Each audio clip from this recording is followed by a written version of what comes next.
Selamat malam Bapak Ibu, Saudara-saudari. Pada kesempatan perayaan Malam Paskah ini, saya mau mengajak Bapak Ibu, Saudara-saudari sekalian, umat Allah yang dikasihi Tuhan kita Yesus Kristus, untuk bersama-sama merefleksikan apa artinya Paskah bagi kita masing-masing, tapi juga bagi kita secara gereja sebagai umat Allah. Mengapa pada malam ini kita merayakan perayaan Paskah ini? Apa persoalan atau masalah utamanya yang menjadi faktor penyebab Tuhan kita Yesus Kristus lahir di dunia ini, mengajarkan kebenaran hidup dan keselamatan kekal bagi kita, umat manusia, namun dia ditangkap, disiksa, dijatuhi hukuman mati, dibunuh di kayu salib, namun ia bangkit dari kematian. Jawaban dari pertanyaan-pertanyaan ini ditemukan melalui bacaan-bacaan yang kita dengarkan pada malam ini, mulai dari kitab Kejadian hingga epistola dan Injil. Akar persoalan yang membawa manusia jatuh ke dalam kebinasan, kekal atau kehancuran abadi adalah kejahatan kita manusia sendiri. Kejahatan manusia sendirilah yang membawa kita manusia jatuh ke dalam jurang kebinasan, jurang pemisahan, kematian kekal antara kita dengan Allah. Kejahatan kita manusia yang dilambangkan oleh Adam dan Hawa menjadi dosa asal yang terus melekat dalam diri kita manusia. Karena manusia senantiasa dan kita selalu didorong oleh nafsu kejahatan tersebut. Nafsu kekuasaan, kesombongan, superbia, ingin menyamakan diri kita dengan Allah. Nafsu ingin menguasai alam ciptaan dan sesama manusia yang lain. Nafsu ingin memiliki kekayaan yang berlebihan. Nafsu untuk mengeruk kekayaan dengan membabi buta.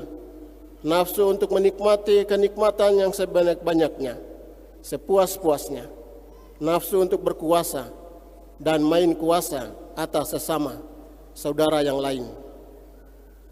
Melalui kitab Kejadian diceritakan dan diuraikan secara terinci, secara detail bagaimana Allah menciptakan seluruh jagat raya ini dan alam raya dan segala isinya, termasuk kita manusia. Bagaimana Allah menciptakan semuanya itu menurut citra Allah sendiri. Kita manusia diciptakan seturut gambar dan rupanya, imago Dei. Seluruh proses penciptaan Allah ditutup dengan kalimat Allah melihat bahwa semuanya itu baik. Dalam bacaan tadi ini kita melihat ada 5 kali kalimat ini digunakan. Allah melihat bahwa semuanya itu baik. Dan ditutup dengan satu kalimat terakhir. Maka Allah melihat segala yang dijadikannya itu sungguh amat baik. Dalam penggunaan bahasa Latin, baik, bonum. Sungguh amat baik, rumusan ini adalah rumusan superlatif. Suprema bonum. Bonum suprema. Artinya kebaikan tertinggi, kebaikan sempurna, kebaikannya melampaui segala kebaikan yang ada dalam dunia ini. Dan sang kebaikan itu adalah Allah sendiri, adalah Yesus putranya. Mari kita mendalami secara sungguh-sungguh uraian dari penulisan atau penulis kitab Kejadian ini. Poin pertama, Allah menciptakan semua yang ada, baik segala yang ada secara jagat raya ini, baik yang kelihatan maupun kelihatan, langit dan bumi dan segala isinya, dan kita manusia menurut gambarnya adalah baik, adalah bonum suprema. Ada 5 pengertian kata bonum, kata kebaikan. Yang pertama, semua yang diciptakan Allah itu sangat teratur, sangat terstruktur, sangat terinci dalam ordin, dan sangat sistematis dan teratur. Dari yang kecil sampai yang besar, dari yang kelihatan sampai yang tak kelihatan, dari yang dekat sampai yang jauh. Itu adalah karya keagungan kemuliaan Tuhan. Dan kedua, pengertian bonum, kebaikan. Semua yang diciptakan Allah tidak ada kekurangan, tidak ada yang terlewatkan, tidak ada yang terlupakan. Semuanya sempurna adanya, utuh menyeluruh, tak terbagi-bagi, tak terpecah-pecah, terpakai semuanya. Pengertian ketiga, semua yang diciptakan Allah bertujuan demi hidup yang baik, hidup yang bahagia bagi ciptaannya, yaitu hidup yang saling memberi, hidup yang saling menerima, hidup yang saling meneguhkan, menguatkan, hidup yang reciprocity, demi harmoni, demi keutuhan. Hal ini berlaku untuk semua makhluk hidup, baik yang hidup, yang bergerak maupun yang mati, termasuk kita manusia. Semua yang diciptakan Allah indah, mempesona mata, menawan hati, menggetarkan jiwa, dan mengagumkan, serta tak terselami oleh akal manusia. Secara misteri, otak manusia tidak dapat mendefinisikan secara total, secara utuh. Walaupun ilmu pengetahuan dapat menguraikannya, tapi tidak akan secara total dan utuh. Karena itu seorang ahli agama berkebangsaan Jerman namanya Rudolf Otto, dalam bukunya The Idea of Holy, atau ide tentang yang kudus, mengatakan tiga hal yang mewakili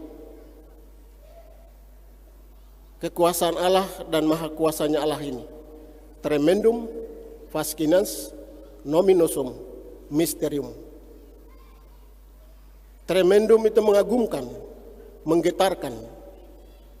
Ketika kita lihat Gunung Merapi di Jawa Tengah ataupun di Flores sana, kita di Papua tidak Gunung Merapi ya.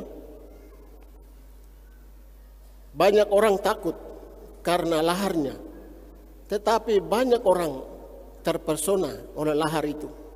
Banyak wartawan-wartawan yang mendekati untuk memotonya, memotretnya, mengabadikannya. Lahar itu, itulah mengagumkan, menggetarkan sekaligus menakutkan, tapi mengasihkan, fascinans, dan menggetarkan jiwa, nominosum, tapi sekaligus misterium, misteri rahasia Allah, tak terselami. Semua, dan yang kelima, arti bonum, semua yang diciptakan oleh Allah tidak ada yang cacat, tidak ada yang buruk, jelek dan jahat, karena semua adalah memiliki fungsinya, perannya masing-masing demi kelangsungan kehidupan itu sendiri. Peringatan penting bagi kita umat manusia bahwa apapun yang diciptakan oleh manusia dengan teknologi setinggi apapun tidak akan menyamai ciptaan Allah, tidak akan sempurna seperti ciptaan Allah, tetap terbatas, tetap artifisial, tetap hanya sementara, tidak utuh. Saya pengalaman ketika lihat kayu besi yang besar-besar di kampung, saya tidak tahu, wah ini kayu ini kapan berdiri, kapan dia tumbuh dan besar seperti ini. Kita lihat gunung, batu dan seterusnya, sulit untuk kita menangkapnya, Dan itulah keagungan dan kebesaran Allah. Kita manusia yang sejak semula diciptakan serupa dan segambar dengan Allah menjadi hancur karena kejahatan kita umat manusia sendiri. Menurut Santo Agustinus, akar kejahatan kita manusia terletak pada kebebasan yang diberikan Allah kepada kita. Santo Agustinus menyebutnya libero arbitrio, kebebasan yang diberikan Tuhan. Namun kebebasan yang diberikan Tuhan kepada kita manusia bukan disalahgunakan demi kepentingan, demi semau kue saja. Kebebasan itu harus bebas dari dan bebas untuk, bebas bertanggung jawab untuk melakukannya. Karena kebebasan kita diatur oleh aturan-aturan.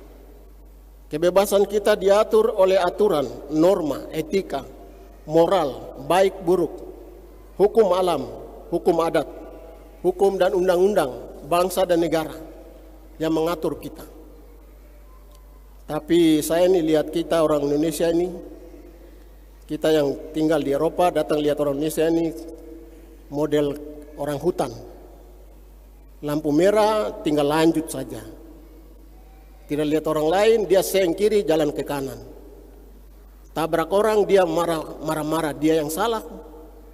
Manusia otak tidak jelas ini. Karena manusia tidak tahu aturan, tidak tahu hukum, tidak hidup menurut ini, menurut dirinya sendiri, semaunya.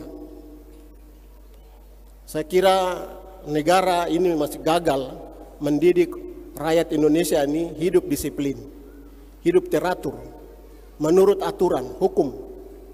Kita di sini buat lagu besar-besar, berhala tetangga tidur di sebelah. Orang di Eropa sana tidak boleh. Lagu tidak boleh diputar besar-besar karena ada orang lain tidur. Polisi akan tangkap Anda. Yang pakai motor ugal-ugalan di jalan, polisi akan foto-foto di jalan akan tangkap dan kemudian surat muncul. Kalau lama-lama polisi akan datang dan ambil motor itu dan kasih plat dan dibuang. Tapi kita di Indonesia ini polisi mata duitan lagi. Jadi tinggal bayar, sudah undang-undang aturan dilanggar. Akhirnya kita kacau. Tabrak di atas tabrak. Banyak orang mati. Kesalahan human error terlalu banyak karena manusia tidak hidup menurut aturan. Manusia tidak tertib, tidak memiliki suara hati untuk mengikuti apa yang Tuhan ajarkan. Dan ini negara juga tidak bertanggung jawab. Polisinya ini juga tidak bertanggung jawab. Tidak mendidik betul-betul rakyatnya ini. Kita manusia salah, bahkan sengaja menggunakan kebebasan itu yang diberikan Allah untuk kepentingan nafsu-nafsu kita. Siapa yang mau lawan saya? Saya yang berkuasa, apalagi anak pejabat. Malas tahu. Nah, jadi ini sangat disayangkan. Santo Agustinus menyebutnya mentalitas seperti itu, disordin, mentalitas hidup seenaknya, ikut nafsu dan ketamakan disebut libido dominandi. Libido artinya hasrat nafsu-nafsu tak teratur. Ya, hasrat untuk ingin mau tunjukkan diri di hadapan orang lain dia hebat, bawa motor siksak sana menunjukkan bahwa dia hebat, dan seterusnya adalah libido, adalah sumber kejahatan. Ketika tabrak orang mati, lalu disitulah berpaku bunuh.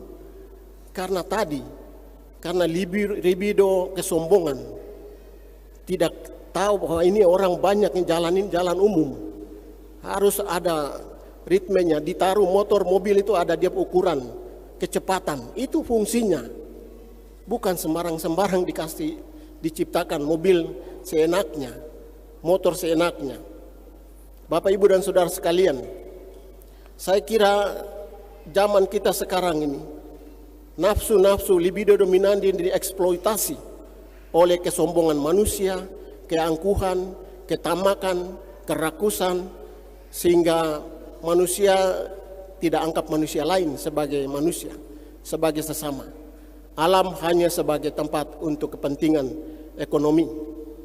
Karena itu janganlah heran kalau banyak Judas Iskariot akan muncul dalam gereja, dalam negara, dan dalam dunia ini. Karena banyak Judas demi kepentingannya. Bagaimana relevansinya?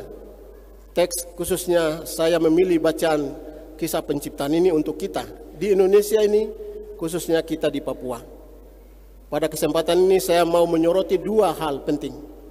Pertama, persoalan kejahatan terhadap kemanusiaan. Baik dalam level yang kecil seperti tadi di jalan-jalan, bahkan yang lebih besar yang dilakukan oleh negara terhadap rakyatnya.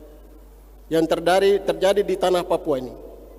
Setiap hari kita dibanjiri oleh berita tentang kematian manusia, baik orang tua, orang muda, kaum pria, wanita, maupun anak-anak, khususnya kita di tanah Papua ini, mulai dari Merauke sampai Sorong.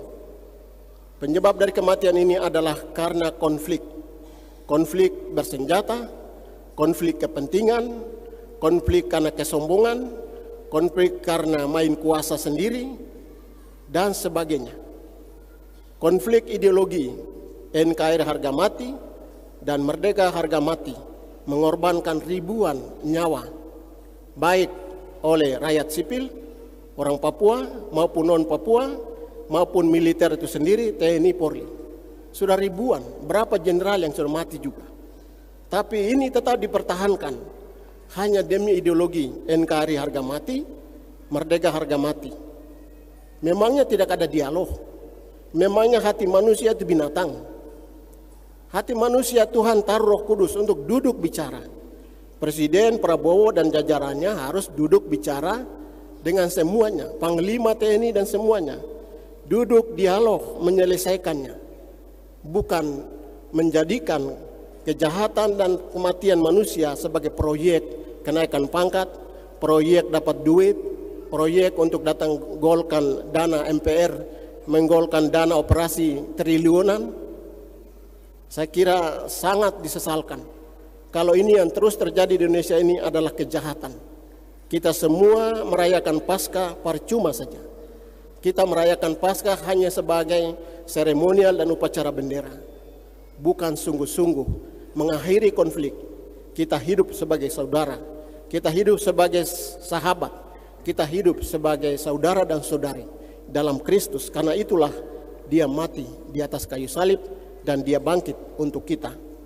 Oleh karena itu pada Paskah ini saya mengajak semua pihak yang berkonflik, Presiden Prabowo dan semua jajarannya, semua MPR pusat, DPR, semua pemerintah daerah, kelompok TPNPB, semua dialog menyelesaikan. Pihak ketiga, dunia ketiga, PBB dan semuanya, mohon supaya hadir menyelesaikan.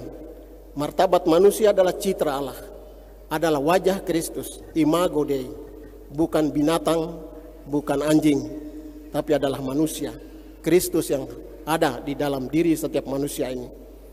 Sebagaimana kejadian akhir-akhir ini kemarin tanggal 31 Maret, 1 April yang terjadi di Dogiyai, saya kira ini sangat disesalkan, di mana polisi Brimob menembak masyarakat sipil yang tidak bersalah.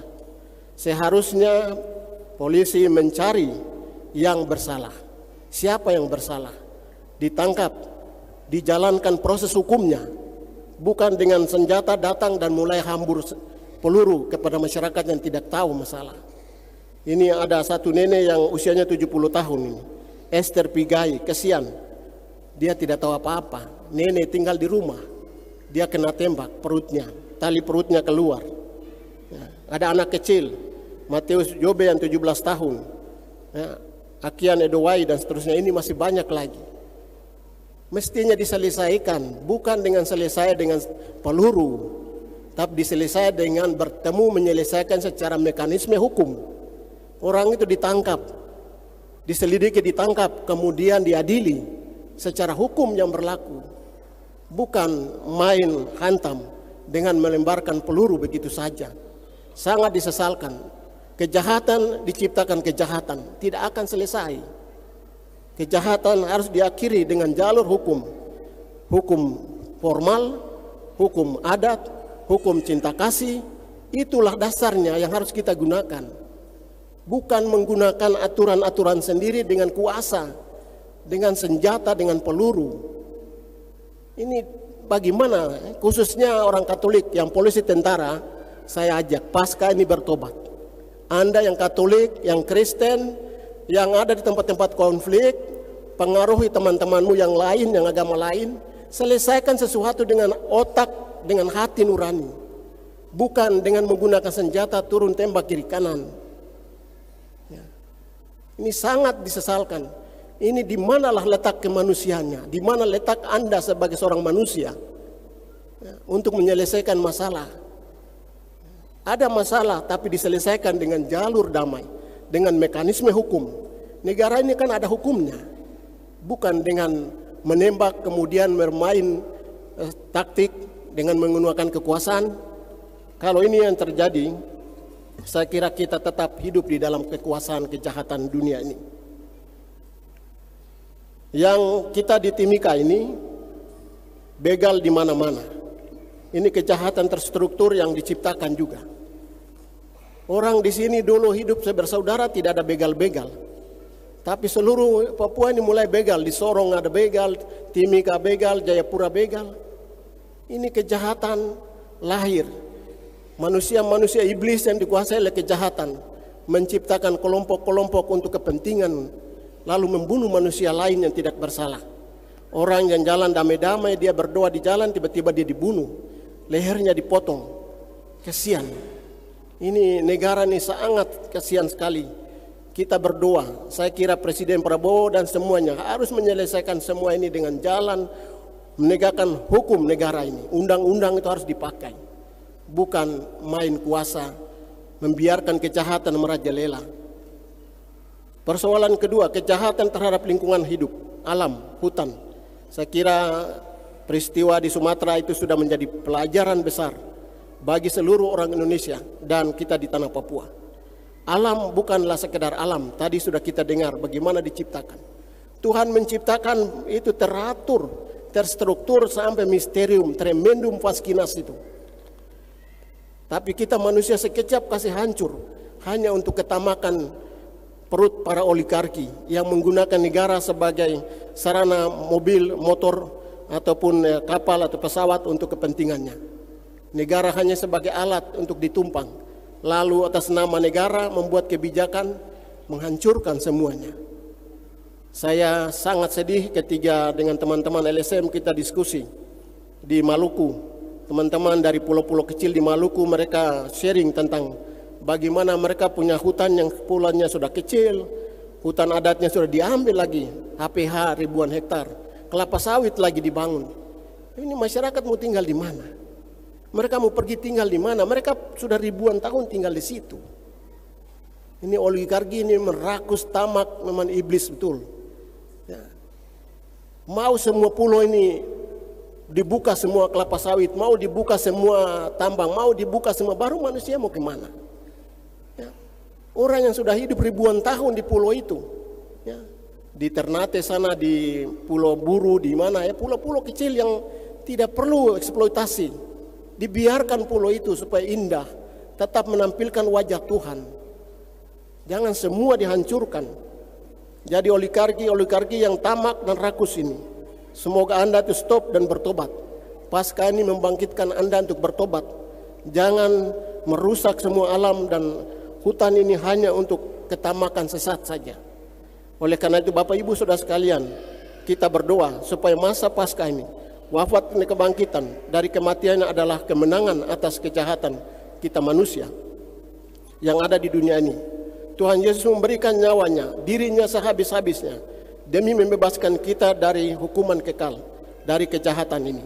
Dan memberikan kita jaminan pasti bahwa ketika kita mengikuti Dia, kita menjadi pelaku cintanya, kita menjadi pelaku hukum kasihnya, kita akan diganjar sukacita abadi, kemuliaan kekal bersama Tuhan. Amin.